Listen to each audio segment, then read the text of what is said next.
are. Here we are. You're not gonna do it? I think you broke your streak just now.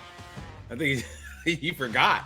You forgot the. No, I was actually looking down. And I was thinking about something. When I looked up, I was like, "Oh, we're on." Oh, we are on the air. Ready? Wait, hold on. So, oh, now there you go. A little rewind. You get away with it, I guess. Oh. Actually, no. You know what? Actually, you know what today is, right? Today's Thursday.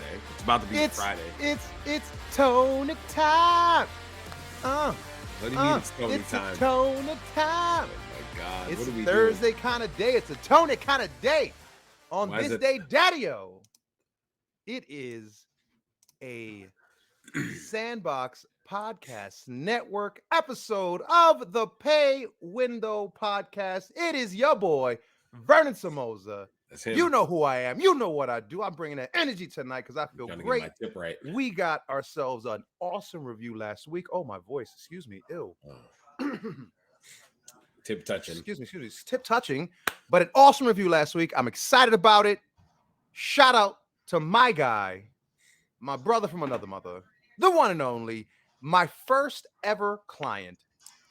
This is truth. The first ever promo I cut in the business, the first ever promo I cut in the business was on your behalf. It was for you on your behalf. Thank you, sir. Because I couldn't talk. My guy, Frank Champion. It's me. I just want to show you AKA the shirt, first of all. Frankie Fear. Oh, God, Frankie Fear. Just want to show you the shirt. Shoo. Hold on. Hold on. Shoosh, please. Let's go. I love this shirt. I just want to say one thing before we continue.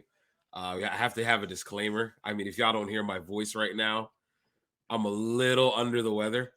I can barely breathe through my nose. A lot. So let's be honest. As I said at the top of the podcast, when I realized it was not Wednesday, but it is Thursday. This is the first time for us. Thursday. Intentionally on a Thursday, because typically we bleed into a Thursday. We don't normally start out on a Thursday. Correct. This is Thursday going into a Friday. This is rough. Yeah. Late, and I'm gonna try and push to be on time with posting the stuff. I just realized this entire time I never put up the video version of Big Boss Man. I just uploaded it now on the YouTube channel. Really? While we're here, we might as well get the plug-in. All the audio versions are available on Apple Podcasts, Spotify, Anchor, Amazon Music, Radio Public, and Stitcher. You saw how I pointed at every single one. Yes. Every time. So again, we are brand new on Apple Podcasts. So shout out to Apple Podcasts, hooking us up, getting us on there. Big up to Frank Champion, my man, doing the legwork. I just had a hand in my information, folks. It was amazing. I was getting alerts of my number being activated in different states, and I was initially being like, cancel, no. And I'm freaking out thinking, who has hacked my account? And then Frank Champion's like, yo, give me them numbers. And I was like, oh, okay. I needed the code, bro. I needed it. All right. So it's episode 21. Episode 20 was fun. What'd you think of that episode? Honestly, a lot of the Big Boss Man. Big shout out to the boss man, brother DSP, your friendly neighborhood media personality. Yes, sir. I like that, man. I like that tagline. Seriously, I wish I would have thought of that myself. That was a dope tagline. Yeah. But big up to him. It was good, man. Yeah. It was what an experience. It was fun to have a guest. It was fun to have a guest. Still have a third voice. Yeah, have a third voice and have a different take on stuff. We got to do that a little more often, I think. Yeah, I'm excited. I'm excited for our 1-year anniversary. Coming up February. Yes, February. It's coming up. Crazy. And we're gonna have something excited planned for the month, maybe for an episode or two, but something excited, y'all, that we've been talking about, but that we've been looking forward to sharing because we love wrestling, and I happen to love obscure, weird wrestling, and sometimes I find some weird stuff. And when you find something weird, what do? Like any guy, you need to share it with your friends. That's right. So we hope that day to share some wrestling with y'all. All right, so you want to get started with the show now? Speaking of wrestling, right? We can't avoid the topic. William Regal. My guy, how are you feeling about William Regal? How are you feeling just off the top? Because this whole William Regal thing is taking a life of its own. EC3 has come out and said stuff. You got Meltzer making that right out the window. Even his story with Velveteen, after his Velveteen Dream story, I do not. I take anything EC3 says with a grain of salt, bro. So you knew I intentionally said so. EC3 was the first. I know you did. I know you did. You try to trigger me, brother. I know. You try to trigger me, bro. Yo, honestly, when I read the headline and it was like EC3 comments on William Regal, I was like, why is anyone listening to anything EC3 said at this point? After the whole, like, did we forget? Is the memory that short that we forgot about the whole thing with Velveteen Dream where he accused the man of something real serious? Right. And all that just went away? Like, yeah, no, I don't rock with EC3 no more at all. I'm cool. That was it. You were saying, Regal, how do I feel about the whole Regal thing? Is that what you're asking me? Have you had a chance? Well, what have you heard? So as far as you're not as deep in the basement, so what have you heard? Yeah, you're several floors. I hadn't showered before I came to do the podcast. That's how deep in the basement I was. I said, you know, girl, let me shower. What was I gonna say now? So I know Regal allegedly had a 3-year deal, right? He had a 3-year deal with a 1-year opt-out, and he went to Tony Khan recently. Allegedly, and all this is allegedly. These are just reporting. We're piecing he went to him recently and said, "Hey, I'd like to opt out of my contract after the year," which is why you got the wonky write him off TV kind of finish to his story with MJF. It was very odd. So that was odd. It wasn't odd. Wasn't the week before when Bryan Danielson said, "I love him because he was like my drunk dad" or something like that. He said Regal's like his drunk dad or something, and the crowd started booing. I didn't see that. What? The crowd started kind of BS. The crowd started BS. It turned the crowd on Bryan Danielson when he started like, yes, because Mox was dressing down Regal, and he's like, "Walk away, run." And I was like, what are you gonna do to him? What do you mean run? What's gonna happen right now? What? I didn't. That's the first half hour I didn't see. I guess. Why do you miss the weird stuff? But then everything else you'll tell me in great detail. But you miss the weird promo stuff. That's like I've been dying to talk about. They opened the show with that or something. Yes, the whole. I missed the first half hour. And so you didn't go back to watch it? No.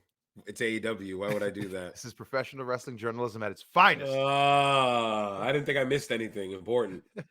I guess I did. So was that the promo they did? Yes. So and the promo got awkward because Moxley basically is dressing down Regal, right, for betraying him, etc. Okay. And it seems like it would only be natural that he would attack him, right? But especially after he got hit by a weapon that he provided to make him lose his title. He basically just verbally dresses him down because he can't get physical. He'll lose his Lords of London contract, apparently, and it's just awkward because Regal just stands there and Moxie's like, "Run." Okay, and it's just like, "Are you?" But it's a horror movie. But it's like that final scene. Like what's happening? It's that final scene in the movie, you know. Turn around and run. It's like, okay. Right, like so I thought it was a weird segment, but Daniel Bryan comes out and he tries to get into it, right? Because he doesn't want Moxie to attack Regal, and he's like, I don't want to botch it, but I feel like he reminds me of my he reminds me he became my dad because my dad was a drunk or something of that nature. But the crowd starts chanting BS, BS, BS. And they just turned on him immediately. And it was just like, oh, this isn't working because the crowd is hating this. They're not liking like Daniel Bryan trying to defend this and trying to the whole thing felt like, what's happening? Like, I don't even understand. Well, I feel like that's how the crowd understood it. Regal is now evil. So if you side with Regal, you're evil now too. Because you need heels and baby faces. I don't care what other logic. Now listen, hold on. I think you'd have to watch it. Hold on. Only because. So what were they chanting BS at? The story that he said? At Daniel Bryan trying to get sympathy, claiming that he reminds him of his drunk dad. So what I'm trying to say, which isn't what the point of it is, it's not true. He doesn't have a drunk dad. That's the point. The point is that the whole thing was a lie. And so the crowd literally just calls him on the lie out loud, and it's just BS. And it's just forget my logic. Then forget that's what I was saying. That's what I said, Frank. That's why you haven't seen it, and you're like, oh, logic. I was like, no, good sir, no. This is not Le Fed. This is Madub, and in Madub you can make up your own rules. It makes my head hurt. So anyway, we were talking about Regal and what's happening with him in Yes. AEW. Mm-hmm. So he needed to get off TV. He's been off TV now. Actually, no, he was on TV last week. This You past have to, by Wednesday. the way, you have to go back and watch the stuff I just talked about. Okay, sure. Remind me at the end. All right. Or You have to find the go back link and and put watch it in the private chat. it. You could do that. So Regal was on TV last Wednesday, yesterday, with his promo trying to explain why he did what he did. Well, no, you skipped 2 weeks ago where he was on TV with MJF and the turn. The turn Well, where I mentioned that already. I said how they wrote him off TV, and then you started talking about you didn't paint nonsense. it. You didn't paint it the right way. Where MJF walks to the corner for whatever reason, just walks to the corner while Regal just stands there like old Yeller looking off in the distance. Like it was. Did you see the picture when they put the neck brace on and it was over his mouth? Yes, you showed me that. And then Riddles was on perfectly. Yeah, I did. I breezed through that. You said I didn't paint it. You can paint it for us. Thank you for painting your art project, sir. It was because phenomenal. yes, it was what it was. They got him off TV that way, right? So how'd you feel about the promo? All the action aside, how'd you feel about the actual that MJF promo? Yes. He didn't need to mention WWE and all that. I feel like that was nonsense. I felt like the promo wasn't going anywhere. My reign of terror, like it's pretty much you came out there and cut a promo saying, I'm gonna hold this belt for a long time. And look at my new belt. Look at my shiny new belt. How did you feel about him telling the crowd, did you believe in me? I'm the devil. How did you feel about that? I was one of those people. I believed in him, damn it. I wanted him to be a full baby. Right? Like I started crying. I ran to my pillow and started weeping when he said it. Did you punch? Were you just like, it was like first I started punching air. First I was punching air, and then I crumbled into my pillow, and it sounded like and you're smothering, like just silencing your tears. You just hear me pummeling the pillow. You brave, man. That's what I felt like after MJF said that. He said he's the devil. Why did I believe in him? I didn't like. It's almost. It's like, look, AEW's a passion project, right? We get all that.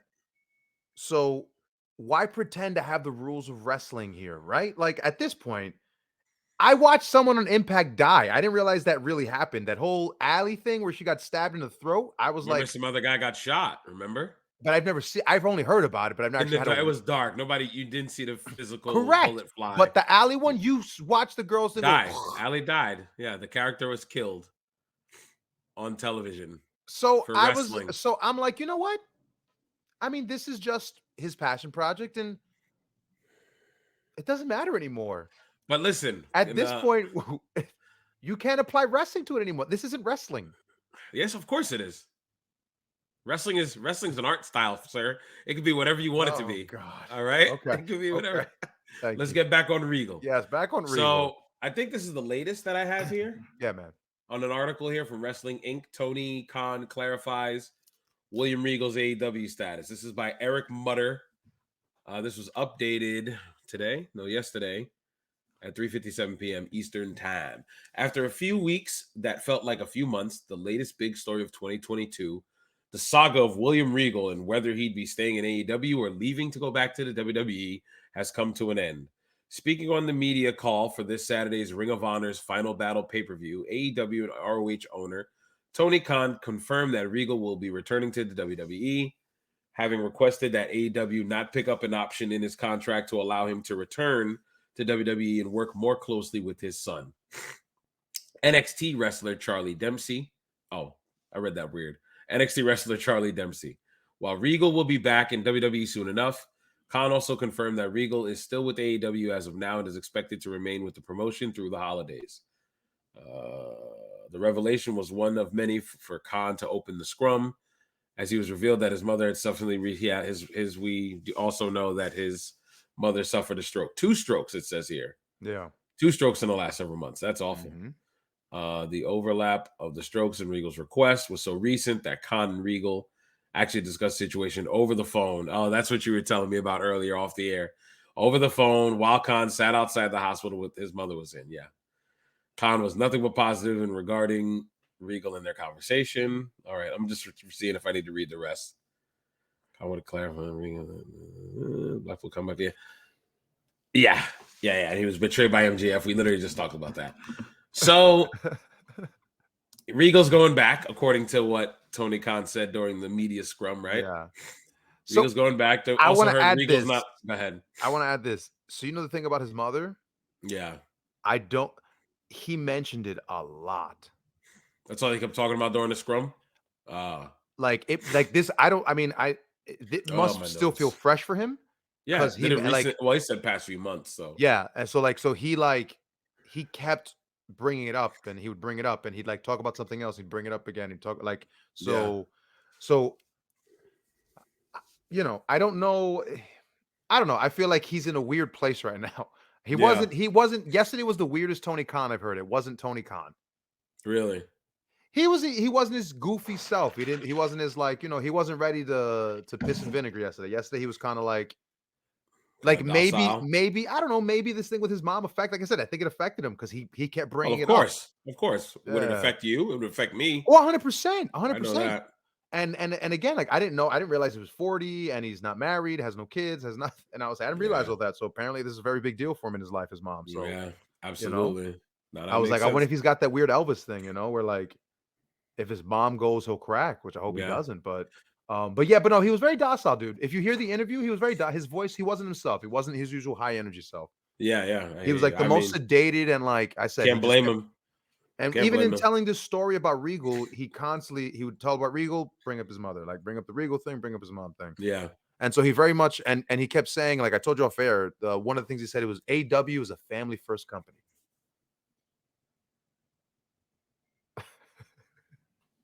What? Why did that impress you? That's what he said.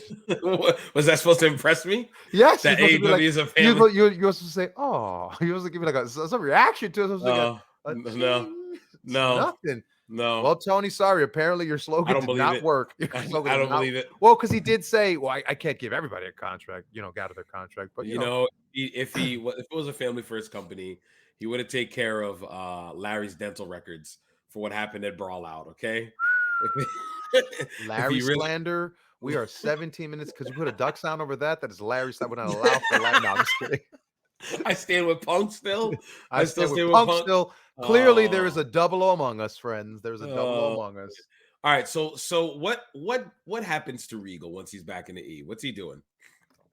So everything Tony said also included 1 year he can't appear on TV for at least 1 year, which is fine. You don't need Regal on TV to be an impact, especially in the right place like the WWE. Sure. You think he's down at the Performance Center since he's 100%. It's NXT, and I think he's back to scouting like he was before. Because apparently two indie girls. I was telling you about it on I was texting with you about it, right? That two indie girls, Kylie Ray and yeah. You didn't tell me the other one. You told me about Kylie Ray. I don't remember any other girl you told me about. She was working in Impact. Something Fire. It's not that Lyra, the Lyra girl, is it? I think so. Lyra Valkyrie or whatever. No. That was the one you said that couldn't have the same name as Taya Valkyrie. Yeah, no. Okay. Anyway, I'll find it. Anyway, so that's what he winds up doing. Those two girls got special tryouts. Like apparently, it was like a big thing that they got special tryouts, workouts. So, and it's the first indie workers that get brought in, and it's like been made a big deal of. So, you wonder if maybe that's Regal's coming back. Does he go back in that role? Does he go back? Do we once more hear? Do we once more get the joy of being? Where's Regal? What indie show is Regal? Regal at PWG. Regal go to GCW shows. Sign Gringo Loco. So I attempted to watch a GCW show, and to your credit, you said to me, "You won't do it. You can't do it." I tried really, really hard. How far did you get before you started skipping? Oh, 5 minutes in, I bet, and you started skipping. No, I hit play and immediately went, okay, click. Got to like a match I thought was interesting. I watched like some of it, and then I was just like, okay, not really like, I don't know. It's It's definitely an acquired taste. Like, I have to say, Yeah, you have to be a fan of that stuff, the way GCW is. Because it's a weird mix of like the choreography of AEW, but the violence of Japan or the violence of deathmatch wrestling. Yep. Where you're seeing people clearly cooperate, clearly ready, like, all right, ready, or like holding a stack of light tubes, but you also watch somebody throw their body on a stack of light tubes. So if it's your cup of tea, go ahead and sip it, but it ain't mine. Multi-man scramble matches that don't make sense. It's a bunch of video game moves. Well, they do that. I don't know. I will say this. I definitely could tolerate theirs more than Impact's. I felt like theirs wasn't as because you know why? Because I guess theirs reminds me of like early CZW, where at any moment you feel like someone can die because they're all going, and you're like, oh, it's like you see something spectacular, but it's like half an inch rotation more. We'd also have seen something quite deadly. Yep. So they're exciting little matches, but yeah, no, I didn't watch. You're all set. So you're getting rid of that subscription? We're not gonna say the. What do you mean getting rid of it? It was a trial. You got a trial. What? Yeah, that's right. I canceled that trial. It literally, after you and I talked about it, I went through and I was just like, yeah, he was right. And I just it's a bunch of pay window. It's a bunch of stuff through a pay window. You got to pay a paywall to get all the other things. And which most of the stuff that's for free is kind of boo-boo. Correct. All the things that were included, were nothing that I was stuff that you would be interested in watching. That's why I was like, I don't think that app's for you, man. Yeah, but we won't mention the name of that app because you never know. It might be a sponsor in the future. If it ever pops up that way, it might be a sponsor in the future. So, but yeah, man. But this whole Regal thing, I think that, like I said to you, is it just serendipity that Tony's sitting outside his mama and Regal calls up and says, hey, man. I didn't think you were going to bring this up. I didn't think you were going to bring this up. Because you read it. And so I just can't get it out of my mind. Come on. What? Go ahead. You don't believe there was anything. You don't think Regal. You think Regal pounced at the opportunity like the lion he is. Yes. Like a cat. He saw an opportunity and he's working like a cat. You nailed it, sir. You nailed it. You nailed it. I'm sorry. And the jokes continue. He pounced. That's what.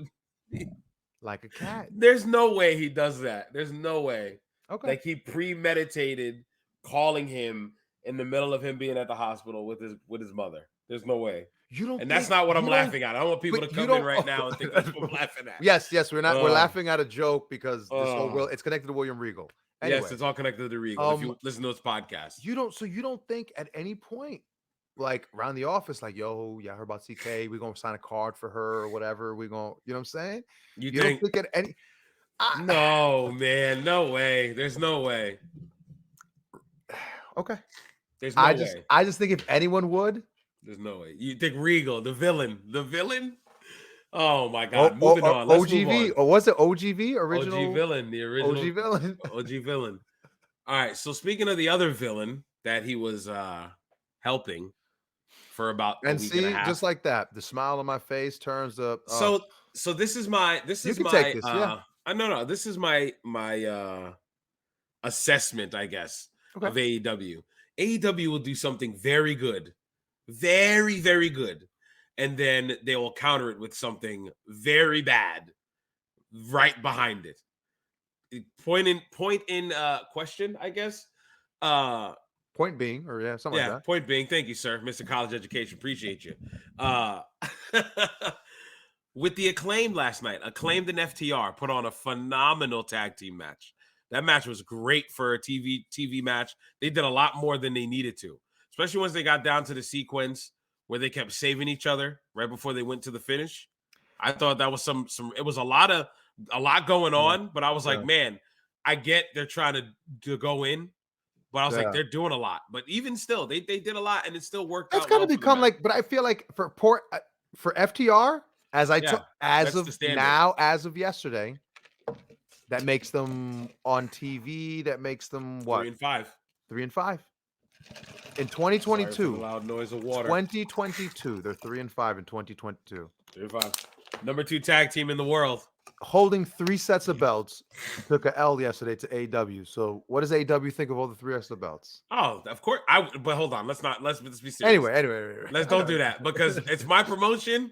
My promotion is better than your belts, brother. I don't care about your. And you would do the same damn thing if it was Vernon W.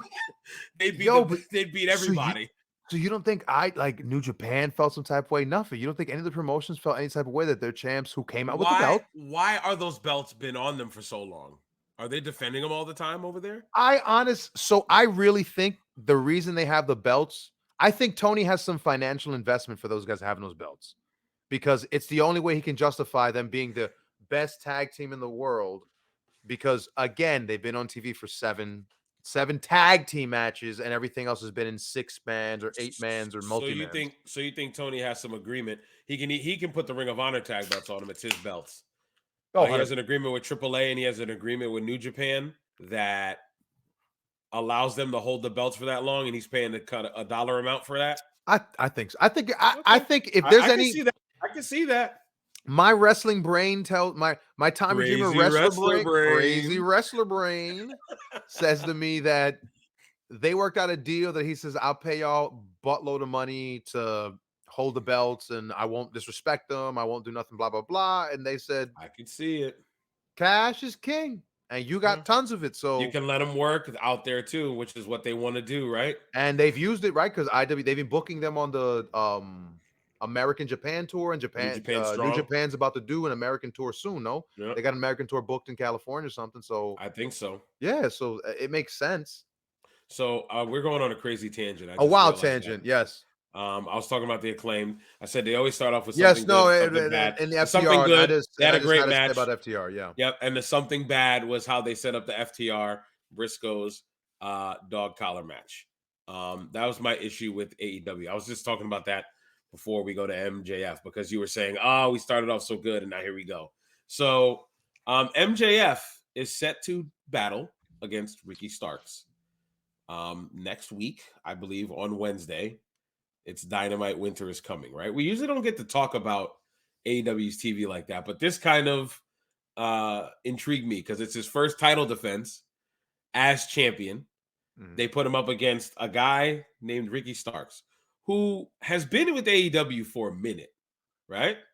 I don't know the exact amount of time, but he was injured. Almost like the first, he only missed like the first couple of months because he was finished wrapping up with NWA. Right, but he's been there for a while and he's been working. He was there with your man Hobbs. How's that working out for him? They needed somebody to job out. Did I spoiled your take on Hobbs. I just remembered that. What do you mean? Your view on Hobbs is not the same anymore, remember? Oh, did you forget that? Man, it's talk about after that promo he did where he was walking in an urban neighborhood with the hoodie up and everything, and after that, I was like, "Yeesh, out the window, what you could have been, Hobbs, what you could have been." I told you, and I don't want to disrespect Hobbs, but it was him, it was Wardlow, and it was Samoa Joe, and the way Hobbs looked, where he's so big up top. But he skips leg day, and it shows next to Samoa Joe and next to Wardlow. Like, there's a reason why. There's a reason you don't look the same.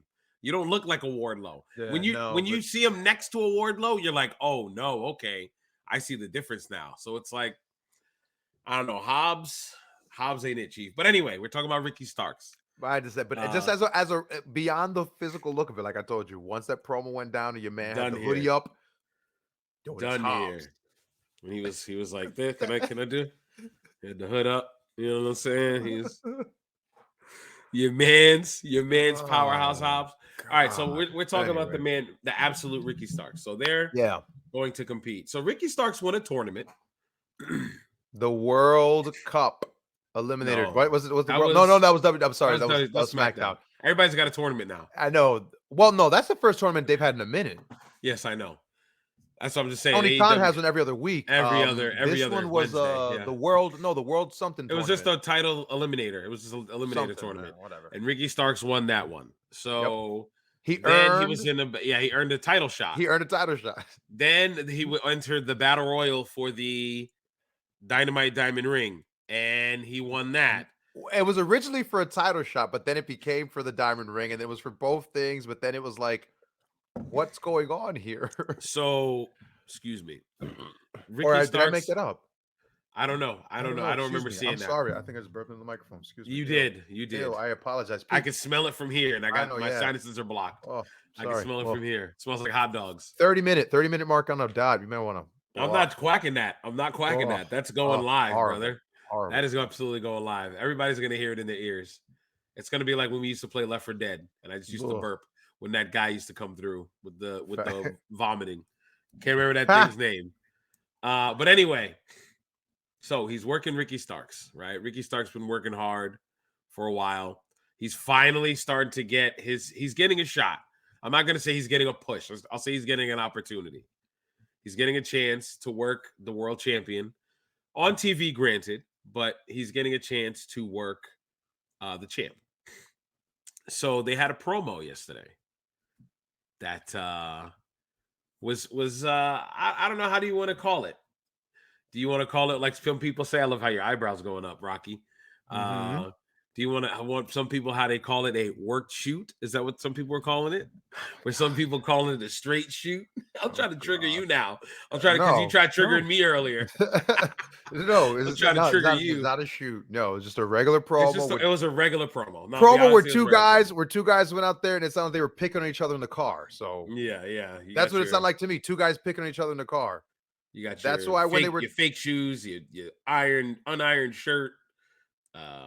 He hit him with the Maxi Pad got over. He hit him with the work he hit him with the work lines, right? Yeah. Hey, Maxi Pad. It got over. Yeah. I'll give him that. Crowd started chanting it. But he also hit him with the realness when he hit him with the back knee. What you smell like what do you say? Paint thinner. Yeah, you smell like paint thinner with all the spray tan to cover up your eczema. Where I was like, damn. Yeah. Golly. So a little personal, but hey. But did it get personal in the way that? So what else can you say from here? No, because they didn't talk about each other's family. Once you get to family, you can't go any further than that because you're not supposed to go there, right? Why? You're not supposed to, unless it's what's the rule? Unless it's talked about, you don't just go talking about people's family, right?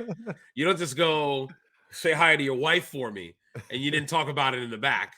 You know what I'm saying? That's heat. Apparently, that's heat back in the day. I mean, yeah.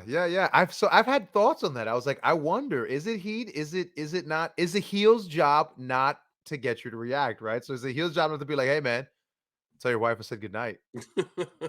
So you can get that reaction of the baby face because that would get the people to go. So what? See, why can't they just do that?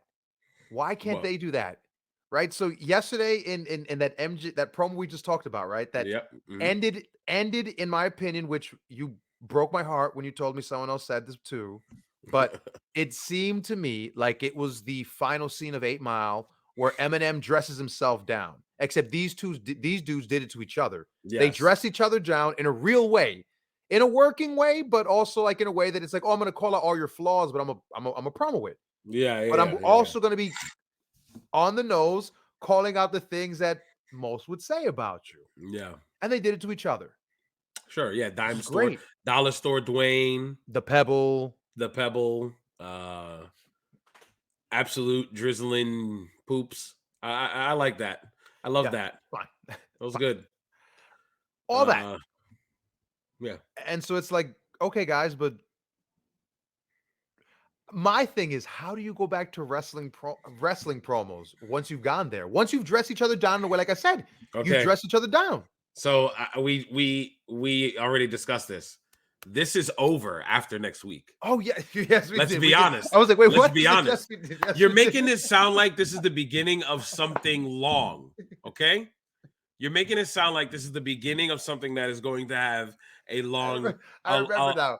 You're right. Very long feud. This is going to go into their next pay-per-view, which is what, like Revolution or whatever. Your I have Honor, no idea the name. Your Honor, I would like to have my last comment stricken from the record, please. Thank you. I'd like to because you're like, oh, where can they go from there? The reason why they did my comments.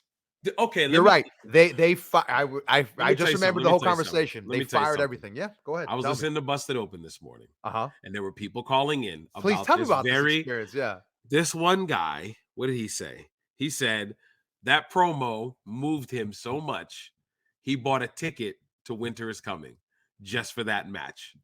And it was Dave and it was Mark. It wasn't Bully, so there wasn't going to be no real critique. You know, it's just going to be a gawk fest. It was just going to be a gawk fest the entire time. So I was like, softballs oh, Lord. being thrown left and right. Yeah. So I'm just like, oh, he's like, I'm gonna buy a ticket.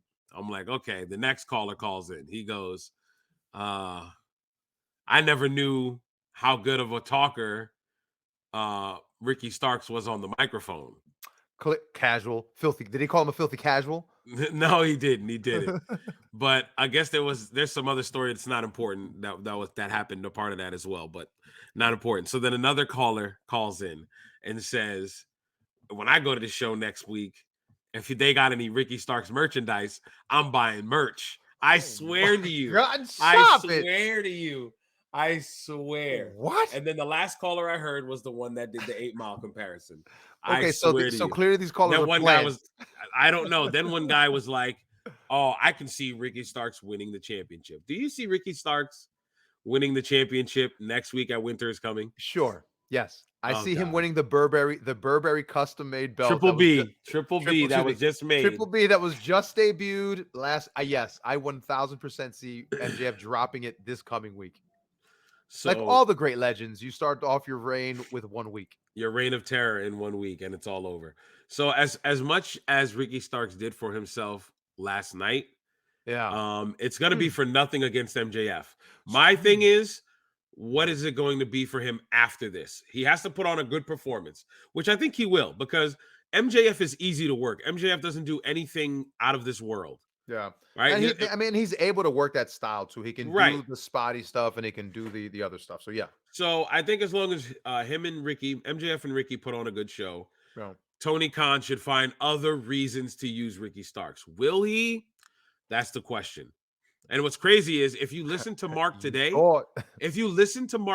at one point, he kind of made a gesture of like, hey, we need to use him after this is done. If you listen to like between the lines, sure, because Mark's trying to be a company guy, but you read between the lines and listen to him, you're like, oh, this guy's trying to say we can't let him sit by the wayside once this thing with MJF is over. So we shall see how that pans out for him. What do you think of it though, so we can close this out?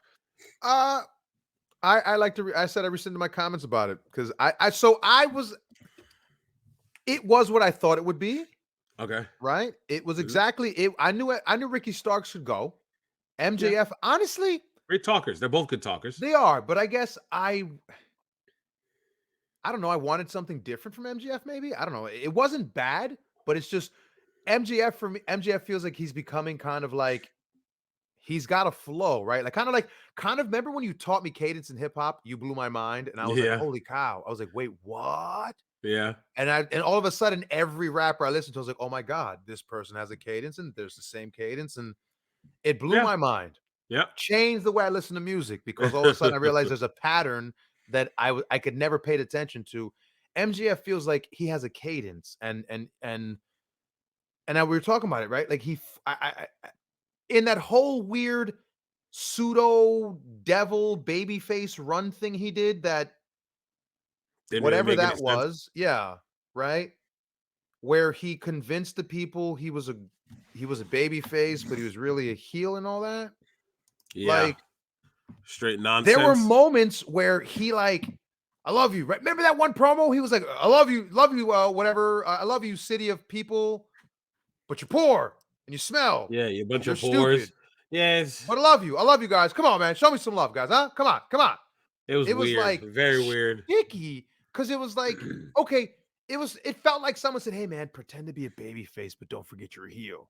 I love you guys. You're a bunch of jerks, but you're my jerks. Like, I don't know. I hate it. And remember every week I complained about it. I hated it. I was like, what is this crap? Like, what is this horribleness? And for him to be like, you believed in the devil? That's what people believed in that? Who fell for that? Who in their right mind was the like AEW fans? That's who.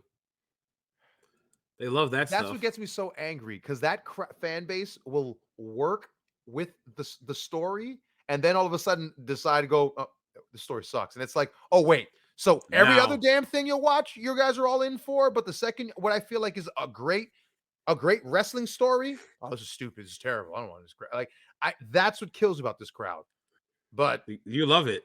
That's why you head to the basement every night. yeah, I head to the basement every night to read something to infuriate me, to go, hey, Franny, I got things to talk about, so I can tell you about what other crazy things I've read.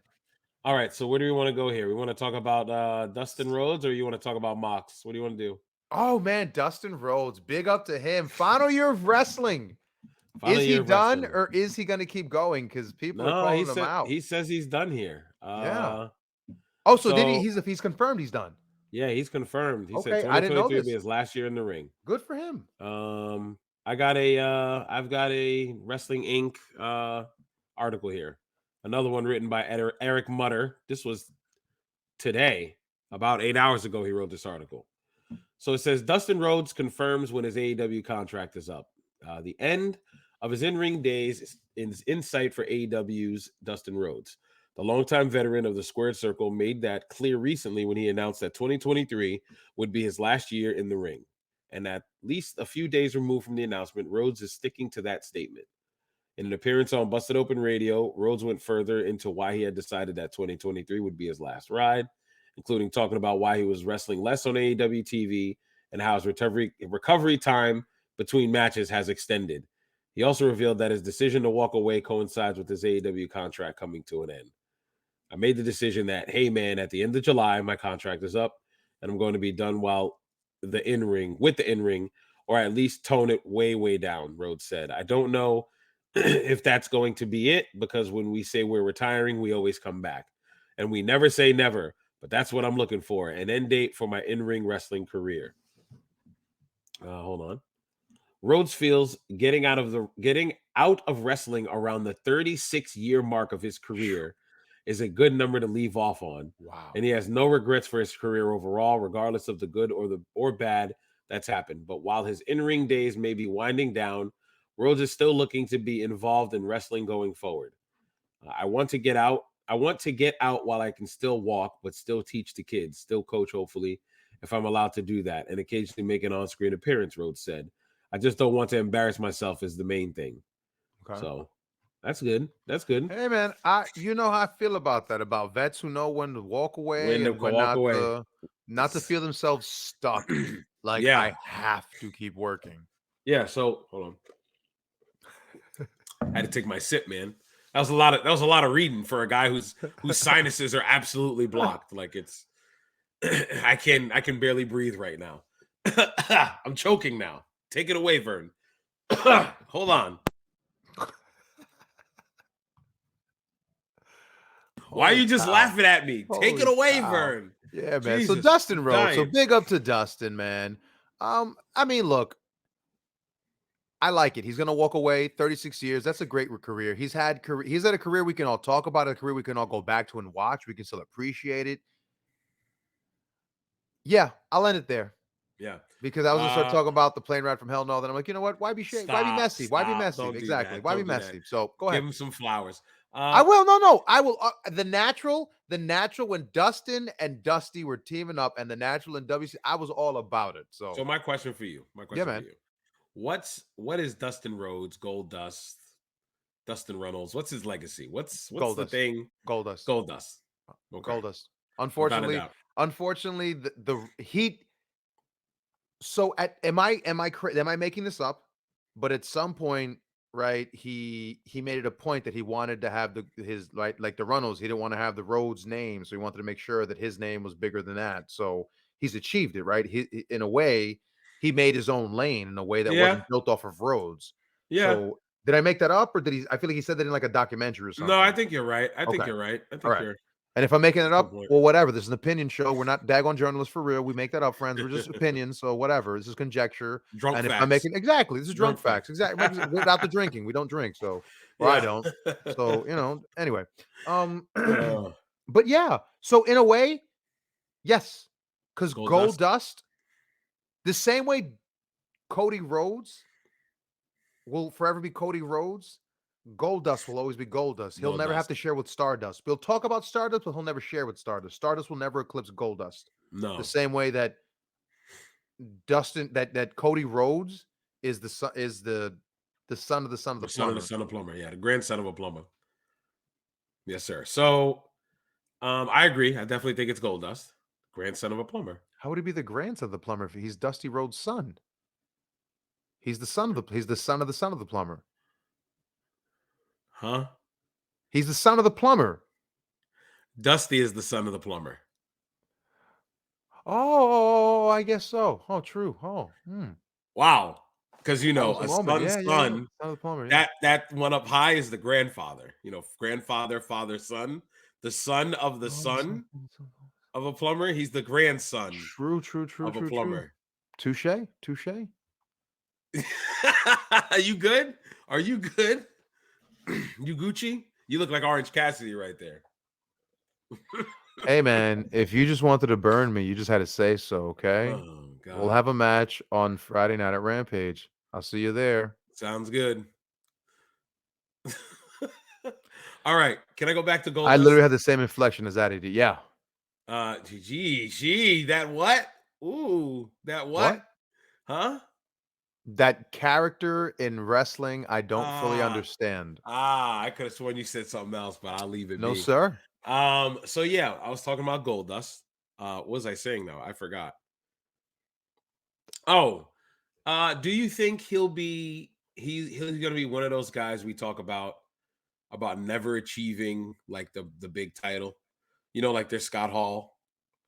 He's never won the top title. You think we're gonna talk about Goldust in that light? Because I don't think anyone ever looked at Goldust and thought he'd be. You ever looked at Dustin Rhodes at any point of his career and thought world heavyweight champion? No disrespect. Not that character. No, not that character. But I also didn't think the Fiend would ever win the world title, and he won it for some reason. He even made a custom belt for him. You didn't know that? TIL. Okay. Today you learned. TUL. Today you learned. I learned. Yeah. All right, so we can move on from that. Just wanted to bring that up. So you want to talk about Mox? You can lead this if you'd like. All right, so let me ask you a question. We're making great time right now. I know. Let me ask you a question. Go ahead. Hold on. Let's vibe with me real quick. Right? All right, off the cuff here. So we're working on the outside. We're improving. John Moxley. Talk to me. Now, I'm not a fan of John Moxley. What? I don't care for John Moxley at all. I could have swore you were a fan. I don't care for John Moxley at all. I have now, unlike most, I can say beyond a shadow of a doubt, I have not liked Moxley from the OG days. From his early days of CZW, my John Moxley slander has been right, my friend. Yes, it has. So I appreciate that I've been consistent. That even through AEW, Dean Ambrose did not win me over in WWE. And worse, when he became Mox Bros on TV, my hatred for him just returned back. I feel like I'm back at CZW. Oh, boy. But the Moxley we see now on TV is a Moxley that gets to be himself, right? Sure. He cusses. I believe, before you go on, I believe this is probably his truest form. Okay. His truest form of the character is what you're seeing right now. If you can't see this for the podcasting folks on the audio, the shoulders. I'm rolling my shoulder like John Moxley because he rolled his shoulders because for some reason rolling your shoulders is tough. I'm tired now from rolling my shoulders. My shoulders are all like, "What are you doing, bro?" So that's how he walks, brother.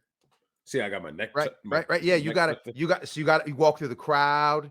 Always have to come through the crowd. Got to give everyone the finger at any random moment. Give someone the finger at any random moment. Got to bleed.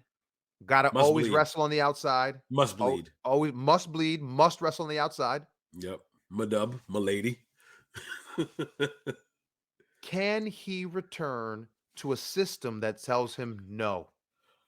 So we talked about this off air, and at first I said yes, and I said 5 years. So the more I think about 5 years, he signs a 5-year extension. Him and his wife. So so 5 years from now, or let's say in 2 years, does Triple H have and he has let's just say he has an option in his contract.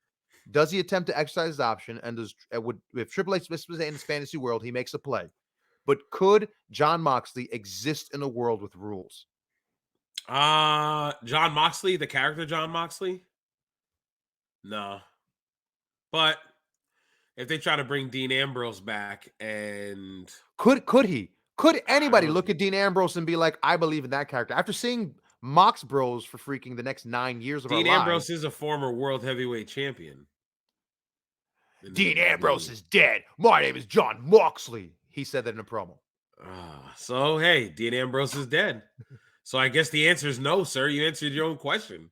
Dean Ambrose apparently died. I didn't know when that happened. Was that the same time Ali died in Impact? Did they die around the same time? Maybe. Or the time that guy that got shot in the dark? Or the time that what's his face? Page killed himself. Page fought himself and ripped his own heart out. Huh? Page. Not Adam Page. Adam Page? No, not Adam Page. What's the other Page's name? Adam Page. What? The other Page. What's the other Page's? Ethan Page. Ethan Page fought himself on Impact in a kung fu fight, and he ripped his own heart out of his chest and killed himself. Ooh, I'm glad we didn't have to watch 6 weeks of that. I've never heard of that. Are you making it up as you go along right now? I've never heard that. Ethan Page fought himself in a promo. He fought himself like. How do you watch that stuff, but you never watch anything episodically?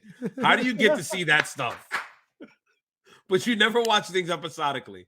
Like that ticks me off. I watch things episodically, and you don't catch those things. But find the obscure, weird things like somebody ripping their own heart out in professional wrestling, and you've seen it before. Like what? What are the odds that you've seen that? Like, get out of here, bro. Again, that just wanted to add that to the list of people that have died in wrestling. Ethan Page killed himself. But no, on Impact because he's here at AEW now. Okay, that's how he left. That's how they wrote him off TV. Okay, stop. I don't want to talk about that. Let's talk about Mox now. Can Mox return? Can Dean Ambrose return? No, he cannot. Can he? No. Okay. Never. I mean, you're asking me. Never. I'm asking you because I want to hear your opinion on it. But no, in my opinion, can Mox return? No, I want him to retire now. Don't return Don't return to the ring. Period. Go home. Be a dad. Can I say something about Mox? I think Mox will become the Sting. Annoying uncle that doesn't leave? I think he's going to become the Sting. He's going to become the Sting for this company. Like how Sting was for WCW. What Sting? How Sting was for WCW. Which Sting? Like the lifer. Oh, okay. So the Jay Lethal. Correct. Yeah. Because you're saying Sting, and I'm thinking you mean in terms of overness. But I'm like, I don't. So you mean more Jay Lethal in terms of just he's just going to be here forever, longevity, no matter what we do. Longevity. Yes. That's what I'm going with. Okay, that's better. I appreciate that. Yeah. Because I was like, Sting? Nah, no way. Because Mox isn't the caliber of star that Sting was. Yeah, no, I'm not talking about star caliber. I'm just talking about as far as longevity. And Sting was the first person that popped up to mind. Because Sting was there since like the 80s and didn't leave till the company went down while everybody else was leaving. You know what I mean? So that's why I'm like, that's what Mox will be. Mox will be there till the company shuts it down. That's what I feel like. I can vibe with that. And how maybe that's my issue with Moxley is that even from CZW, my thought has always just been, this isn't a wrestling character. You're pretending to be a tough guy. That's not a wrestling character, because when you're that tough and I break your bones and I drink your blood. Oh, okay. It's just like I thought we were wrestling here. Every match you're going to drink my blood? I thought we were having a wrestling match. You want to drink my blood? That's not what I signed up for. I'm going to get out of this contract. I came to wrestle. That's my issue, is that at some point you're just like, what's the appeal? I don't see the Piper. When people talk about he's like Piper, where? I watch it, I'm just like, where? Because he gets emotional. I know when he was Dean Ambrose. When he was Dean Ambrose, they were trying to compare him to that. Yeah, but everyone says now that, the only promo Mox cut. They were saying him or Pillman. Yeah. The best promo Mox ever cut was that one where he went full-fledged babyface. Was it after he had abused what's his face? After he had clotheslined what's his name and almost killed him? Adam Page. Was it that when he cut that one promo where he was just like, I'm the guy to hold this company on my back? No, it was after the media scrum. The show after the media scrum. Yeah, the show where he was supposed to have the vacation. Was the absolute best. I bought into that promo. I was like, holy cow, he's good. That was the best he's ever been. Damn. I've never seen him that good. Look at you bigging up Mr. Moxley. One time I can say that was a great freaking promo. But outside of that, why? Why does he get the Roddy Piper? Why does he's none of those things. He's not Stone Cold. He's not Roddy Piper. Right. What is he? He's John Moxley, goddammit. Oh, God. Let's move on. I'm done talking about John Moxley. All right, can we talk wrestling now? Let's talk wrestling. Oh, I'm over John Moxley. All right. Hey, look, Vern, this is gonna be a short episode. We've been going over the pencil. The pencil's gonna be happy this week. That's fine. We'll be concerned. I'm a little under the weather, so I don't think I can even go for more than 2 hours. That's what she said. So we're gonna go in chronological order. We're gonna start with it's two pay-per-views this weekend on the same day. So we got a day full of wrestling on Saturday, sir. You better lock in. ROH Final Battle, special start time at 4 p.m. The 0 hour or whatever they're calling it starts at 3. So I expect you to be in front of your couch. 3 p.m., sir. Le Fed. Well, not really, because they're only earlier. They're earlier. That's why. But remember, what was Tony Khan's complaint last time Le Fed went on at 4 or at 2? What did he say? Is that what he called it? Counter programming? Yeah, he said that they counter programmed him and that the fans were already burnt out by wrestling. So that's why they didn't tune in to his pay-per-view because they're already burned out by wrestling. There you go. So here comes Final Battle, which is going to be in Arlington, Texas. And it's basically College Park Center. Wait, before you read the card, let me just guess. This is literally gonna tickle, slap, bang. Every match is a banger, certified 5 stars each match. This is gonna literally make me cry, want to call my parents and make them watch the show with me. And there's probably gonna be a promo I'm gonna want to recite tomorrow at church or during freaking a public appearance, because I'm sure this card you're going to read for me is going to be the best card you've ever read. So hit me with it, because I'm about to. Folks, listen up. This is going to be this is the card that WrestleMania is going to have to follow. Let's go. Are you ready? That was a W intro. Just letting you know. So this Saturday, December 10th, because it just turned 12. So tomorrow, excuse me. Are you good? You good? You good? Arlington, Texas, College Park Center, December 10th, 2022. Ring of Honor presents Final Battle, only on pay-per-view. Special start time of 4 p.m. We're going to have some pre-show matches, I'm sure. But right now on the card, the main card is 7 matches, Vernon Somoza. Are you ready to hear them? Let's go. First one, and not in order, Chris Jericho versus Claudio Castagnoli for the Ring of Honor World Championship. Banger. If Claudio Castagnoli loses, he will have to join the Jericho Appreciation Society. Next up, we have Daniel Garcia versus Wheeler Yuta, pure wrestling rules match for the ROH Pure Championship. Then we have Mercedes Martinez versus Athena, a singles match for the ROH Women's World Championship. Spoiler alert, banger. Then we have Samoa Joe taking on Juice Robinson for the World Television Championship. Hey, double banger. And then we have Swerve in Our Glory going up against Shane Taylor Promotions. Banger. And then we have Dalton Castle and the boys taking on the Embassy, which is Brian Cage and the Gates of Agony. Then a 6-man tag team match for the Ring of Honor World 6-man Tag Team Championship. Banger.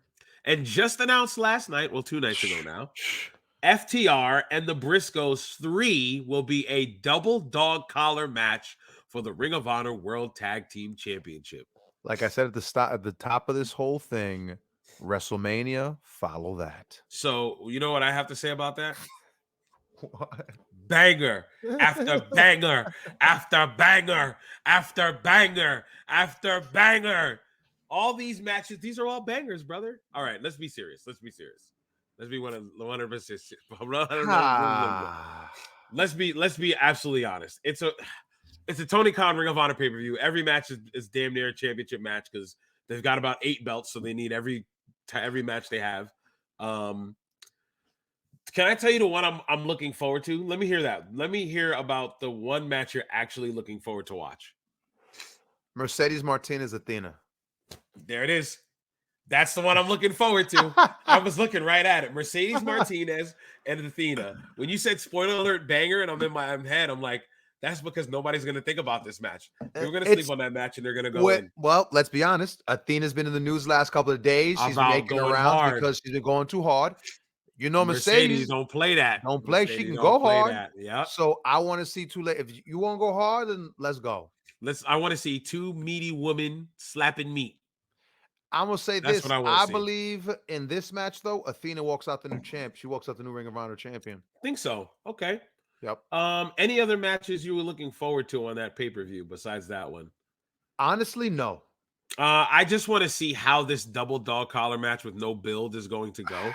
Just because I love both tag teams, but I will watch the whole show. On Saturday, it's going to be which is good because there's no real college football on except Army Navy, which is perfect. And I think they start at 12, so it'll be that, and then this is at 4, and then 7's NXT. Can I be an annoying internet fan and ask you, is FTR versus Briscoes the fact that they're such quote unquote high profile matches, but there's no build to this one? No build. The last one was built on the internet. Yeah, because they can't. And the one before the first one was built on the internet too. Well, I forgot was the second one. The rematch built on the internet, or I think they challenged. I think they wound up challenging them or something. I can't even remember. I don't remember, but the first match was nuts. Yeah. Second match was good. It was great. It was still good. It just didn't live up to the first one. Didn't live up to the first one, right? And so I'm like, oh, my nose. Is it weird to think they didn't let enough time pass in between the first two? Like that first match was just like that good of a caliber that you're like, damn, you just put on something classic. My G, you're gonna have to sit on the next single because this single right here is gonna have to rock the radio for a while before you put out the next one. They definitely just pumped out another single a month later. It felt like.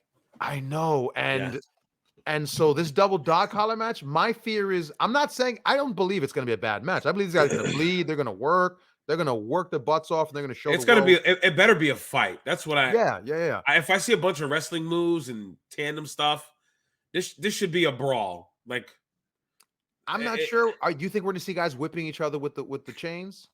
We're going to see I hope so. I hope so. You hope. I hope it's violent. I hope it's violent. Because so Vern, you know me, I'm not like a deathmatch guy. But I feel like a dog collar match, these strap matches, those should be as violent as wrestling should get. Yeah. You know what I mean? Because first of all, these kind of matches can end feuds. You know, they can end feuds. But I mean, this is just a match that's just thrown together. But this match needs to be violent. They've bled in their other matches. This is for the DVD. This is for the DVD. This straight to DVD version. So they've bled in their other matches. They've bled in their other matches, so they should have no problem bleeding in this one and beating the life out of each other up and down that ringside area. So, I mean, that's the only reason why I'm intrigued. Every other match, I'll be entertained by Dalton Castle and the boys. Yes. I don't rock with the Dalton Castle. I still, Dalton Castle. There's a guy. Why can't I see him in AEW? I want to see Dalton Castle in AEW. I would. Okay, as much as you hate, as much as you don't like Orange Cassidy, I would like to see him. I would like to see a match between those two to see how their dynamic would work. The style of Orange Cassidy and the style of Dalton Castle. You know what? I would love to see that. AEW's, it's a fan promotion, so Tony Khan books like a fan, right? I'm sure he might do that. I want to see what these guys do together.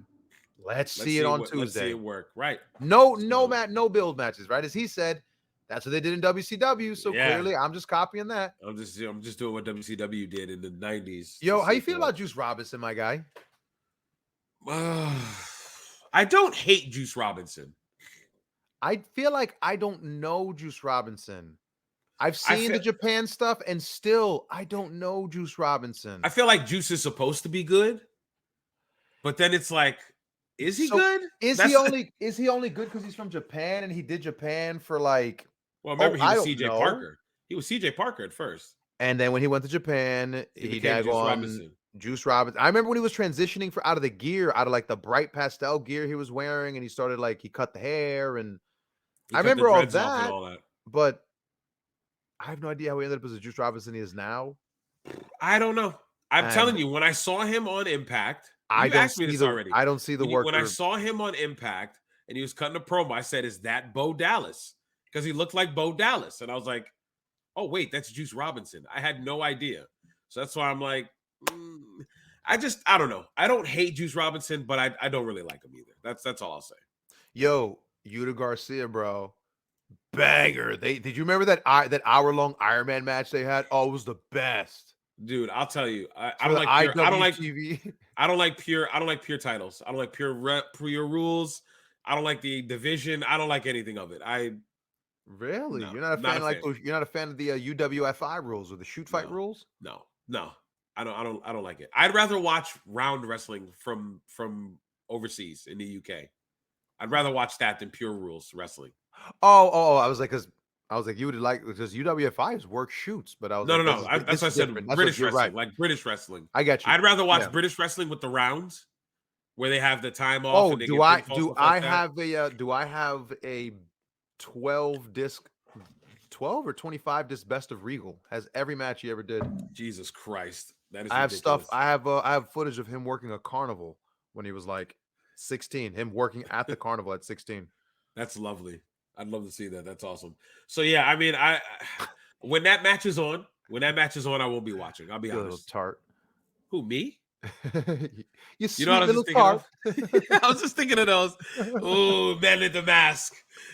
What do you call him? You scrumptious little tart, you. I never realized that he did that.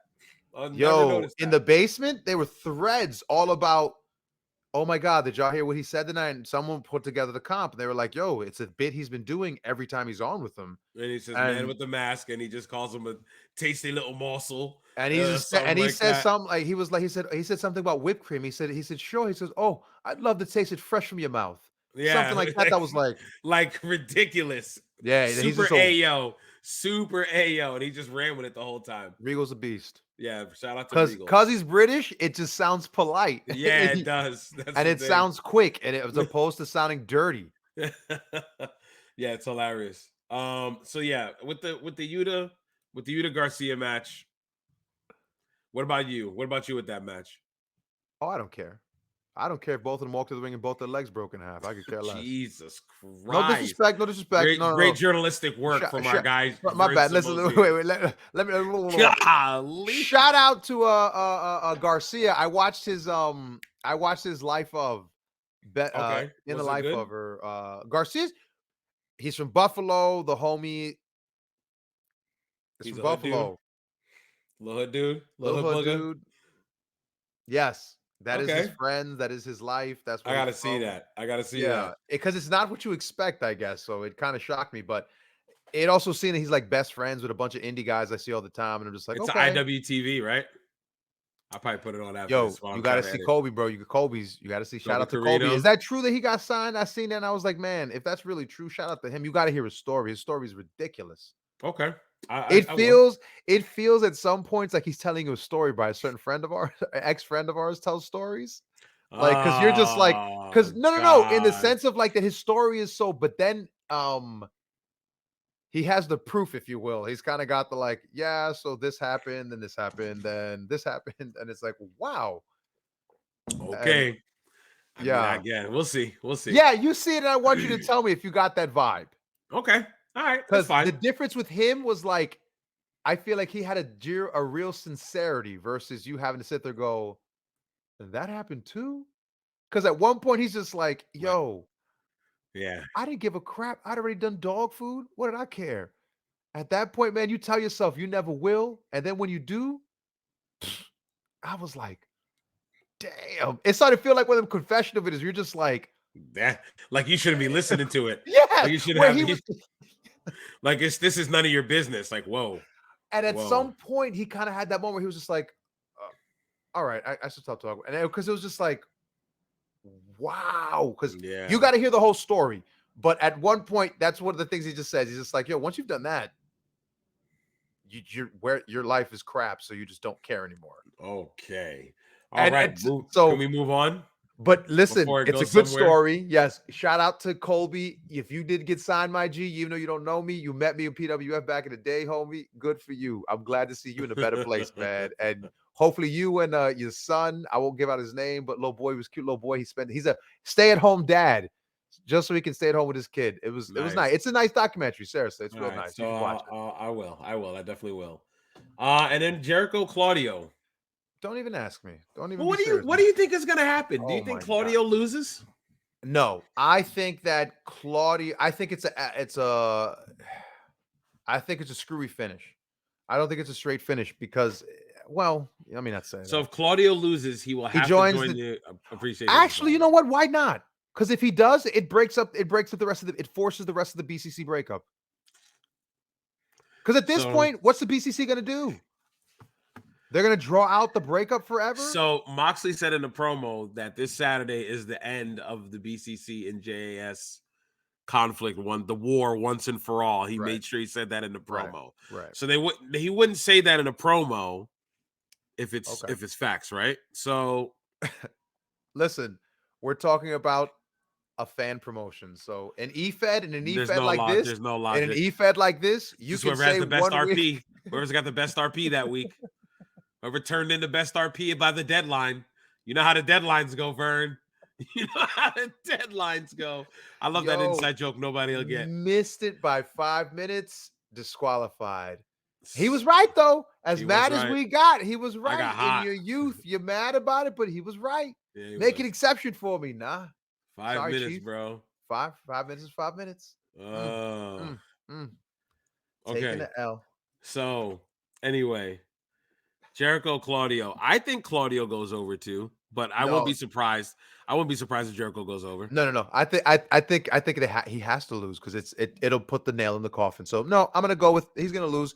Jericho's a nut. He likes the smell of his own farts. So okay, so what's Jericho move on to after this? Who's next for Jericho? Who's hot right now? Ricky Starks. Okay, Ricky Starks. Okay, I'm calling it. I'm pointing to the Raptors. Ricky Starks. You wanna write this stuff down? No, because we won't remember. Doesn't matter. That's why I said I want to write it down so we can come back to it in 2 weeks and see what happens. Matter of fact, all right, cool. I got it. I got it. I'll put it right under the Final Battle preview card. You said for Jericho versus Jericho Claudio.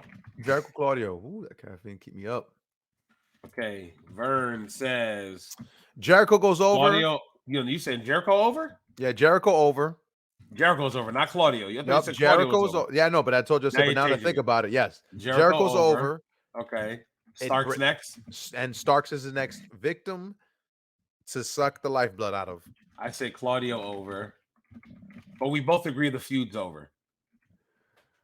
No. You know who I say is next? This is not. You know who I say is next on a whim for Jericho? Wardlow. On a whim. I'm just gonna say Wardlow. That would be fun, but I don't think so. I'm just gonna say Wardlow. Just to say Wardlow. Does Jericho hand Wardlow his first L? No, Wardlow's lost already. Oh yeah. What am I doing? Wardlow lost. What are you talking about? Wardlow's been lost. He lost with Samoa Joe. Lost the belt. He hasn't been pinned yet, all right? That's what matters. What are you talking about? Who lost the title? Who lost the match that night? Was it Hobbs? Yeah, don't you remember Hobbs? Don't you remember? I don't remember the finish. Bro, I watched too much wrestling. Wardlow powerbombed Hobbs, hit him with the powerbomb symphony. Samoa Joe trash canned him, and then just walked in and hit Hobbs with the coquina clutch. So not only did they beat him, they pissed in his mouth on the way down. Golly. And then he lost. That's what I'm saying. Because it was Hobbs, I didn't care. That's what I'm saying. Technically, Wardlow lost the match, but he did. He lost the belt, but he never got pinned. So he technically still hasn't had his shoulders pinned to the match. So I guess. Does Jericho pin Wardlow for the first time, or does Jericho put Wardlow over? Who knows? Now there'd be something crazy. It'll never happen, but that would be crazy. That would be insane. That'd be absolutely insane. But yeah, a way to reboot poor Wardlow, because at this point his star is so freaking dead. Wardlow cooled him. There was no cool down. It was like throw him in the freezer. Yo, at this point, Wardlow needs to shave his head, go back to the Indies, come back with a mask on, and just try something new. Because it's rough. What a waste! What a waste! So out of these 7 matches, we're only really looking forward to Mercedes and Athena. for the wrong reasons, but yes. I think the Swerve in Our Glory. I think the Swerve in Our Glory Shane Taylor Promotions match is pointless because it's pointless. And what story is it going to progress? Is it going to be of split. Keith Lee and Swerve? The split. I think. Why are they dragging the split along? The split should have been when Keith walked out. That's it. Can I trust you? Efed. Can I trust you? Efed. What was that? Efed. In his Efed, they didn't have enough. He didn't turn.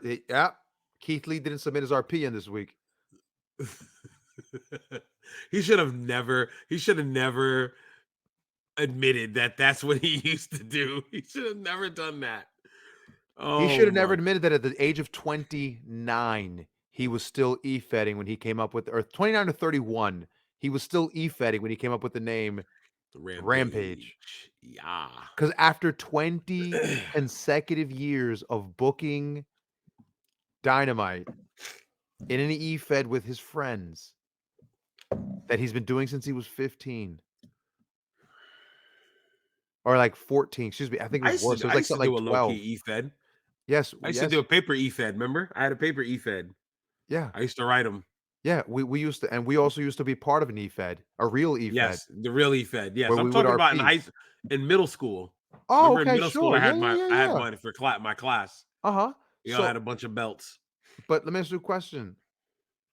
If you pull that out right now and told me, yeah, man, so here's a binder I've booked the last, oh God, no, 27 years, I may slap you and tell you, yeah, that you was need to grow up, my friend. I was like 13. I was like 13 when we did that. That was okay. So imagine now that a guy who did just that still did it, and he was our age right now, still doing it. Yeah, no, that's okay. That's what we're watching with millions of dollars. With millions of dollars, you got to say that billions, billions of dollars. You're right, billions. All right, so let's wrap up. Let's wrap up Ring of Honor. We are watching a human being play his passion project in front of our eyes. Yeah, because he's got the money to do it. And hey, he's giving people jobs. So shout out to TK. Love you, Tony. You're the best. Love you, Tony. Ring of Honor. If you need journalists for your media scrum to tell you, hey Tony, when you were booking this match, what flavor chips were you eating? Barbecue. Thank you. So, I'm not at liberty to discuss that right now. I appreciate the question, but I'm not at liberty to discuss that right now. Tune in on Wednesday at 8 p.m. Eastern time, and I'll let you know then on Dynamite tonight on Dynamite. So Ring of Honor final battle. Can you let me finish this segment? Ring of Honor final battle, December 10th, special start time, 4 p.m. Make sure you go check it out. After that, we have. I love this poster because it's got my man Carmelo Hayes on it. So 4 hours after that, which is probably going to be right up until Ring of Honor is done because they're probably going to run long. It's NXT Deadline with always. They're probably always. Yeah, they always run over. Oh my God, when don't they? NXT Deadline only has 5 matches right now. But the main things of those are the Iron Survivor Challenge matches. That's 50 minutes. That's at least an hour guaranteed. An hour. Yeah, both matches are 25 minutes long. 25 minutes, and that's without entrances. That's just a match itself. Add entrances on top of that, we're talking 35 minutes each match. So you're looking at least an hour and 15, hour and 20. So 5 matches is probably all they can fit. I want to explain the rules to the Iron Survivor Challenge. If they good luck. Hear it. It's all written here, so. Oh, okay. I thought you were doing top of your head. Oh, hell no! I should have told you it was off the top. I would have been hell impressed. Like, damn, Franny doing the work. Iron Survivor Challenge. There's a men's and a women's. The rules are as follows: 2 wrestlers start at the match, and every 5 minutes, another wrestler enters until all 5 participants are present. After the last wrestler enters, there's a predetermined time limit. Each time a wrestler scores a pin. Wait a minute. I'm gonna keep reading. Each time a wrestler scores a pinfall, submission, or being the victim of a disqualification, they gain a point. A wrestler who is pinned, submitted, or disqualified goes into a penalty box for 90 seconds. The winner of the match is the wrestler who scores the most points at the end of the time limit. The winners of the men's and women's matches become number 1 contenders for the NXT championships. So you lose points, you gain points. Two wrestlers start the match, and every 5 minutes, another wrestler enters until all 5 participants are present. Now, hold on a second. After the last wrestler enters, there's a predetermined time limit. Is that the 25 minutes? So you're telling me two wrestlers are going to start. Yep. So for 15 minutes, we got to wait while they work like war games. No, I think once they get in there, the clock starts, and then for the next 5 minutes, a next person comes in. Are you sure? I suspect. I've never seen the match before. The first reading one's gonna happen. Reading it like this though. Reading it like this, it says every 5 minutes another wrestler enters until all 5 participants are present. Then it says there's a predetermined limit. What's the predetermined time limit? 25 minutes. Okay, so that's once the last wrestler enters. But I think it's 25 minutes total. No matter what, the match is going to go 25 minutes, period. The match can only go 25 minutes. Okay, I hope so. That's what I was saying. It's kind of like the King of the Mountain. Remember the King of the Mountain match? Yeah, with the penalty box and all that nonsense. But remember, it was a predetermined time limit. It was was it? It was a reverse ladder match. That's what I thought this was going to be, but I was kind of disappointed it wasn't as wacky. So yeah, but so let's did you see the NXT segment when they had this on TV explaining it? It was fun. I saw it. It was a fun segment. I saw it. I saw the little promos they had them cut too. Each participant that was in there. That was Tuesday. You didn't see that? On Tuesday, no. They were cutting promos each Tuesday, person. Okay, no. I actually got to watch NXT from this week. I haven't had a chance. Yeah, it was pretty good. I've been busy, my guy. I've been busy. You missed. Oh, so maybe you don't know who's going to be competing for the tag titles. Let's read these. Let's read the card. So we got Alba Fire versus Isla Dawn. Which really? Her second match. She's working. Yeah, they're going to do it for the pay-per-view. Okay. And then we have the NXT Tag Team Title match. It's Pretty Deadly versus. Do you know who? New Day Rocks. New Day Rocks. You said that with like no rhythm. I believe it. You were so I legitimately, I said it and I thought, how does it go? Wow. Golly. I haven't heard it in forever. Then we've got Braun Breaker versus Apollo Crews for the NXT title, which they had a very interesting promo. We'll talk about in a second. Okay. And then the Women's Iron Survivor Challenge is Zoe Stark, Cora Jade, Roxanne Perez, Kiana James, and Indy Hartwell. I'm not familiar with Kiana James. I was just about to ask. I know the other 4. Yeah, I'm not familiar. I don't know. I know the other 4 though. And the Men's Iron Survivor is Carmelo Hayes, JD McDonough, Grayson Waller, Joe Gacy, and Axiom. You know, the one that had. Kiana's the girl who plays the. I think she plays the one who looks like a lawyer. Oh yeah, they showed her. They showed her. She's actually working. She is a fitness model. Something. This picture of her I see on Google. Ridiculous. Arms. Yeah, she's jacked. Yeah, I don't remember her. So yeah, that is that pay-per-view. What are you looking forward to the most? Besides the Iron Survivor matches, because I think that's something we're all looking forward to, just to see how they turn out. So. Oh, absolutely. And I mean, so I'm going to say this. I'm a little disappointed. I really hope that Von Wagner would have made it, man. Von Wagner has won me over. Little by little, that giant-headed human being has convinced me there's something in him. What was the thing you said? What you call it? Cave? I can't remember. Oh, Cave Khali. That's Caveman Khali. Yeah. I'm going to hell. Oh my God. But yo, he's won me over. His promos have gotten better. Like the same thing with Chase. Who would you take out? Who would you take out? Who was it? It was Axiom, right? Who beat him to get in there? Yeah, Axiom won that triple threat match that he was in. Yeah.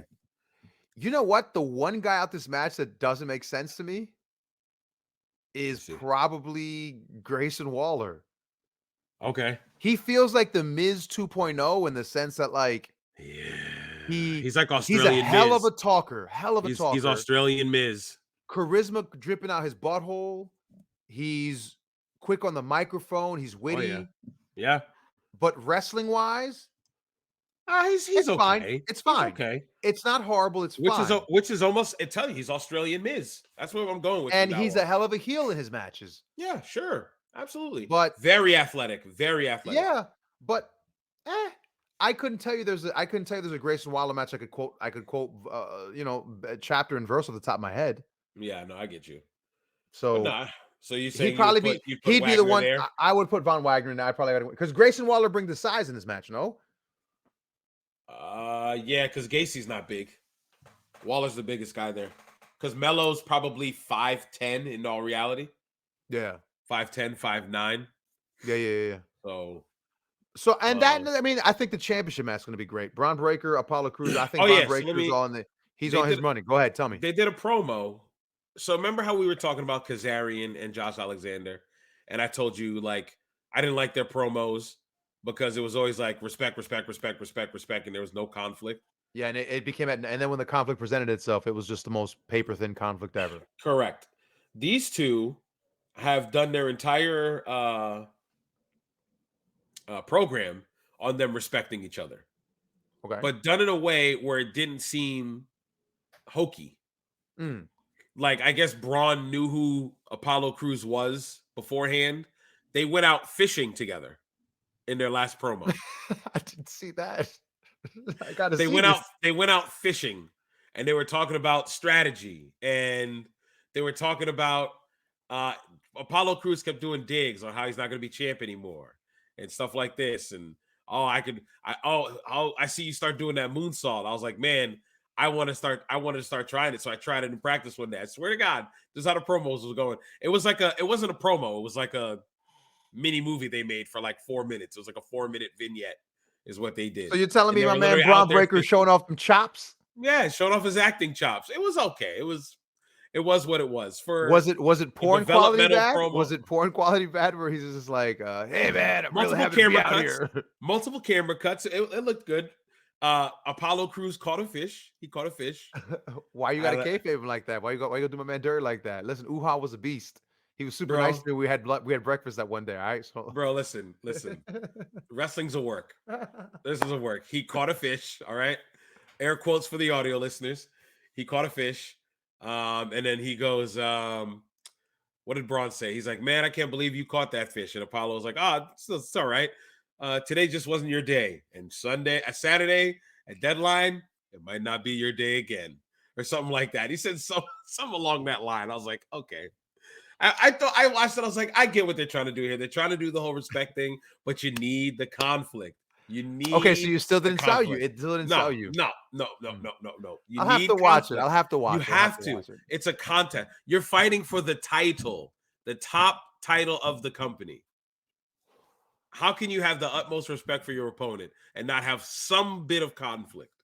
Well, this ain't tennis. You know what I'm saying? If you remember, Piper and was it Piper and Hart? Remember that in one promo they were able to take two baby faces, in that one promo they were able to build a little bit of steam into that.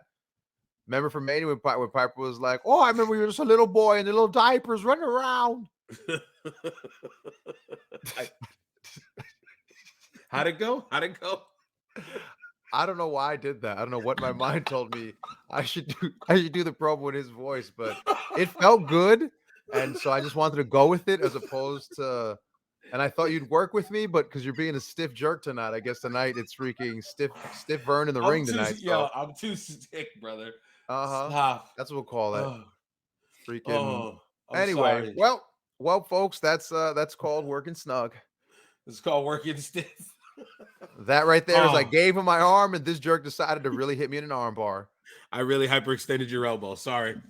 What are we talking about? We're talking about Braun and Apollo Crews. Yes. You're talking about Piper and Hart. Keep going. Anyway, they built that match through that one promo, if you remember, when he was just a little boy. Oh. I can't breathe. What do you mean? Do you remember it? I remember, Brett, you would run around with your diapers and your pa was there and your ma. Oh, I love your ma. Tell your ma I said hi, Piper. How do I remember this? Please stop. I can't breathe. I can't remember it. I can't remember it right now. I'm sorry. Brett was like, well, I'm a man now. And he was like, hey, man, whoa. And then Brett was going to hit him. And then he went, and he pulled out, he had this belt wrapped around his hand. He was like, I was going to get you. He was like, no, you weren't. And he had the freaking belt around his hand. God, I don't remember that. I don't remember that. I'm sorry. It's one of the greatest matches. So the fact that you don't remember this kills me. I don't remember. The match is amazing. Anyway, throughout the match, remember the heat in the match began when Was it Piper? It's when Piper throws Brett into the freaking post and he blades, and he wasn't supposed to, and they sold it like hit the post, brother. Oh, that was a hard way. I remember that story though. That story I remember. Okay, I just don't seem to remember anything about it right now at the moment. When you're just a little boy. Stop. Anyway, shout out to All right. R.I.P. Piper, yo. All right. One of my favorites. Yes. That's why I get so offended when I hear that MJF comparison. What about what else on this card do you want to see? Pretty Deadly New Day. They had a hot promo. You know what? Yes, actually, legitimately, I do want to see that because if anything, Pretty Deadly can learn off New Day, and I think New Day can take Pretty Deadly to another level. I'd love to see Pretty Deadly work the Usos. They're a tag team that I could sit there like a fan and video game book them and want to see them. What would it be like to see them work with all these different tag teams? Pretty Deadly is very good. I enjoy them. I know a lot of people don't like the gimmick, or people, comment about the gimmick is silly, whatever, but the gimmick is pro wrestling to the hilt. Yeah, absolutely. Yeah. And so I want to see them with more money, bigger budgets, more outfits, and more yes boy. Yes, boy. You didn't see the promo they did. No, man. I told you I didn't watch it this week. They had a Christmas story. They had their very own Christmas story. And they had Christmas tree. How do you feel about that? Presents. That every week NXT's felt like old school Raws in the terms of like they just got full of skits. They're full of like long promos. That's do you who's currently watching the old Raws? Do you see that compare? Like, do you see that absolutely. Parallel, or is it just me? No, for sure. It's very reminiscent of that. It's not the same. Because some of the stuff that I watch in 97 or 98 is out of this world. Like, it just be various brawls for no reason. I'm like, when these guys start fighting, just out of nowhere. Just hey, why don't you meet us in the parking lot?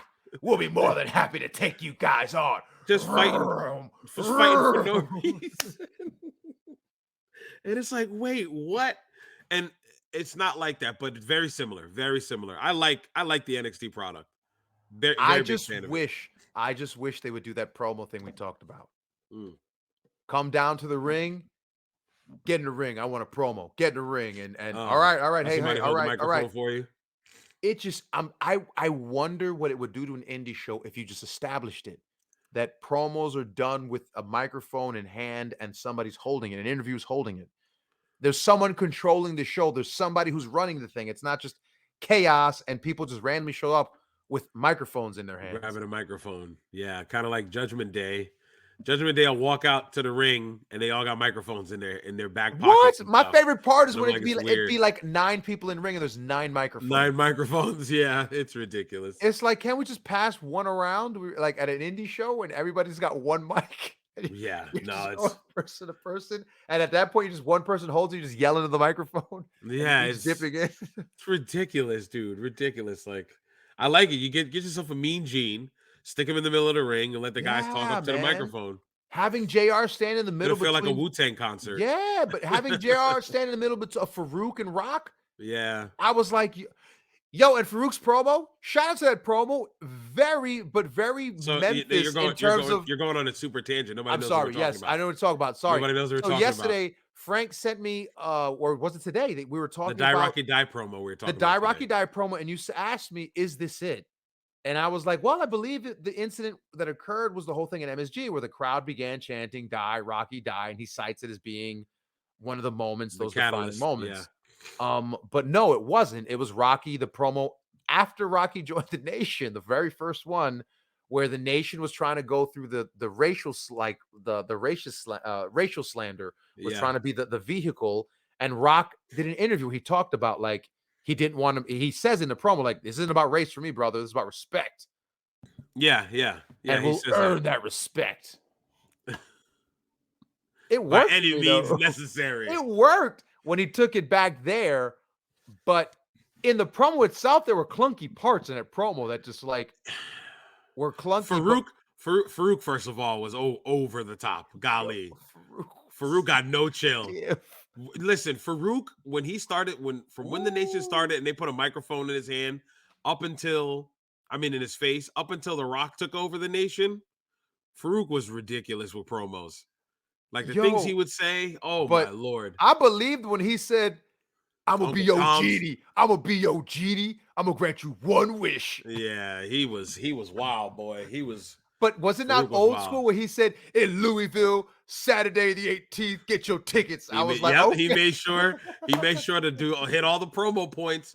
You damn right, Farouk. That's what I love to see. All right, we're off on a tangent again. I know, I'm sorry. And I want to stay under 2. I want to wrap this up soon. Yeah, man. We can wrap up. We can wrap up. Because hold on, before we do, hold on. Shot. What I want to talk real quick about these Iron Survivor Challenge matches. Yeah, man. What do you expect? I mean, what do you think, based off what you see with the rules, the people that are in it? What do you expect to happen in this kind of match? Because we're getting a little bit of everything, a little bit of War Games, a little Iron Man match, a little King of the Mountain with the penalty box. You're getting all these kind of different things. So it's kind of like, what do you expect is going to happen? You know, what do you expect? Not like who's going to win, stuff like that. Honestly, I think it should be exciting. I think it should be a match that we should be talking about for the next week or so. I'm hoping it's a match that we see once and we think, wow. Yeah. Who's going to follow that? Who's going to try to top that one? If anything. And if it winds up going well, if these 10 so that's the thing. Well, can something like that then go up to the main roster? Okay, so here's my question. This is always a problem when you see this stuff. Yeah, at this level. What do we do when every local yokel wrestling promotion has the Iron Survivor Challenge match? Oh, I don't know. What are we doing? I mean, hold on. Let's be honest though. Okay. Shay once won a contract that allowed him to cash in at any time he wanted to, and we won the tag belts that way. MJF cashed in a casino chip that allowed him to have a title match when he wanted to. Bully Ray has a trophy that allows him to cash in and to compete for a title whenever he wants.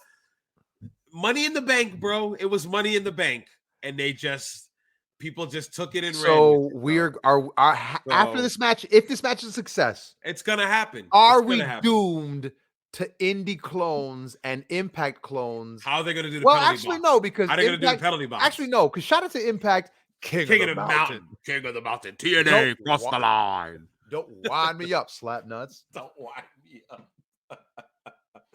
TNA, don't piss me off. But no, if it does go well, I do think it's going to be mimicked. That's what happens. Oh my god. Oh my gosh. What? We're gonna have to be stuck with watching like GCW presents the Blood Survivor something match or whatever. No, I'm not watching that. You are. So check this out. Too much NXT, WWE, they're pretty much they are the leader industry leader. Yeah. Right. Yeah. And they set the tone for pretty much everyone else. Yeah. Yet they don't bleed. They don't curse. They don't curse on occasion. They curse on occasion. They don't overdo it. They don't overdo it. It means something when they do it. Correct. They don't use gimmicks for the most part. They use all gimmicks you find under the ring. Yeah, your typical chairs. Nothing out of the ordinary. Nothing out of the ordinary. Typical wrestling furniture. No barbed wire, no baseball bats. Actually, that's not true. There have been baseball bats. Yes, Ronda Rousey. Lately, Alba Fire too. Alba Fire too. And oh man, when they throw them shots. Yes, sir. Are they still influencing the world now that it seems that the rest of the world has embraced mixed wrestling, like 50-50 mixed wrestling? Has embraced deathmatch wrestling, has embraced comedy wrestling, has embraced whatever you want. Like the indie wrestling world of today is not the indie wrestling world of 10 years ago. Well, the indie wrestling world of 20 years ago in the early 2000s was trying their best to mimic what they saw on TV. Correct. Except guys had no wrestling gear. Guys were out there in t-shirts and jeans, sneakers, just throwing themselves around. But good wrestling those shows. Shout out to that era of indie wrestling those shows. So that was 20 years ago. 10 years ago was just about the time we were starting, and I feel like there was still an influence to try and emulate what you see on television. Not like replicate or do the exact same thing or duplicate. That's probably the word I should use. But try to mold yourself off of what you see on television. I think now you're asking if the WWE still has that influence. I don't think it's as strong. Yeah, I don't think it's as strong as it was 10 years ago, simply because of the fact the WWE was the standard bearer. There was nothing else. There's really nothing else. You had TNA, you had Ring of Honor, and this is when that era of forget trading tapes, we got the internet now. We can just pluck stuff from the internet. I think the internet's more of an influence now than just one entity that's WWE, because now you can access so much from anywhere. So anything can influence you now. Before, it was like 10 years ago, what are we going to normally see on? We're going to watch wrestling on TV 10 years ago. Now we can watch wrestling on our phones. We can watch wrestling on our computers, wrestling on our laptops, wrestling on our tablets. Wow. Anywhere. Yeah. I guess it's obvious, but it's almost like, yeah, I guess you're right. So that's what I'm going with. Oh, my nose, brother. Man, so because you can access it and so is it safe to say there's a wrestling fan today who's never watched a WWE show? There are wrestling fans today who don't know Hogan, who don't know those greats, and they know. Oh yes. I agree. I believe. And that they know, but they know like Manser, whatever that guy's. That dude. No, not Manser. Manser. Yeah. Oh, I was right. Okay. You're talking about Manders. Okay. Good. Mike from George South, but it's Manser. Yes, it's Manser. So your man Manser. So right. So like there's like somebody who got into wrestling because they love GCW, and they'll watch GCW, H2O, name the promotion, they'll watch it, right? Sure. And you'll throw on WrestleMania and they'll just be like, what is this nonsense? Say wrestling. I think that's possible. I think it's possible. There's fans that's their You don't think so? No, I do, but I guess like is that good or bad? I think it's whatever, in all honesty. Is that good or bad that now that there isn't an industry leader, that there isn't somebody who sets a standard that we follow? Oh, don't get me wrong. WWE is the industry leader. Yeah. Oh no. I'm not saying they're not, but okay. I'm not sure that they're the industry influencer anymore, because in WWE they don't do intergender wrestling. No. They're getting close. They're letting the men and women interact, but they're not having them. Who is the women doing it? It's a Rhea Ripley doing it. Yeah, it's a Rhea Ripley. It's a Mia Yim. Girls who are believable that can do it. It's not Alexa Bliss body slamming Omos. Correct. You know, it's not like that. So that's something you might see on the indies. You might see a girl who's a $130 suplexing a guy that's 210. Suplexing a guy that looks like you because it would get a huge pop from the crowd. Correct. And then she's gonna pile drive you. She's gonna body slam you. She's gonna suplex you up the top rope. And then she's gonna throw you through a barbed wire board. Yeah. A door, actually. Excuse me. And I'm kicking out of 2. Brother. A door, and you're gonna kick out of 2. And you're gonna roll her up 1, 2, 3. Yep. Good match. Let's see you at the pay window, brother. But no, in all seriousness. No, I think the internet is what's the word I want to use? It's muddled some things up. It doesn't make it a clear cut. This is what you need to see if you want to watch wrestling. If you want to watch wrestling, you can watch that. You can watch that. You can watch that. You got this down here. You got this wrestling over here. Is that good or bad? Is that good or bad that there's no one who sets a standard, that there is no standard, that it can just be whatever you want? Whatever you want. That's the world now. That's the world now. So you got to get with it, or get left behind. That's all. That's how I look at it. Is that how we're ending the show? That sounds like a good way to end the show. That's thought-provoking wisdom and knowledge darts from your boy, Frank Champion. Stop. You gave me wow. Is that where Frank Champion? That's where we're at. Are you okay with that?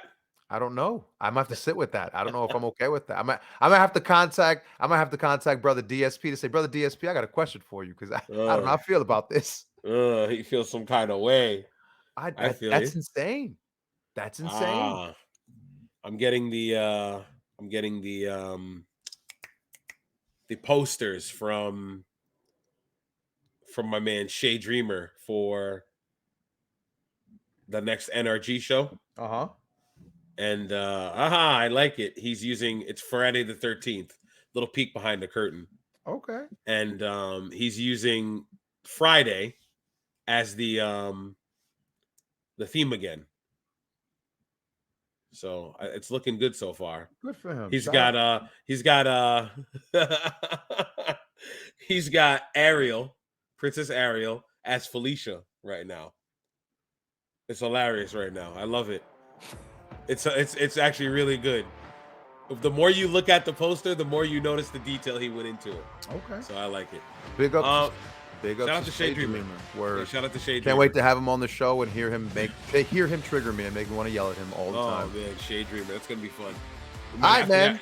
Yo, let's wrap it on up. Let's wrap it on up. Let's take it on home for the first time ever, y'all. Under 2 hours, we're done. First time ever. We're just going to be vamping, and we'll vamp for the next. First time in a while. He said 2 hours. Ever. It's been a while. It's been a while. He's bugging. All right, so let's wrap it on up. For my man, Vernon Somoza. Touch it. Okay, Dusty. Come on, wrong way. For my man, Vernon Somoza. I am Frank Champion. I am me. He is him. Oh, wrong way. He is him. We are they. Say peace, Vern. Peace, Vern. We are gone. And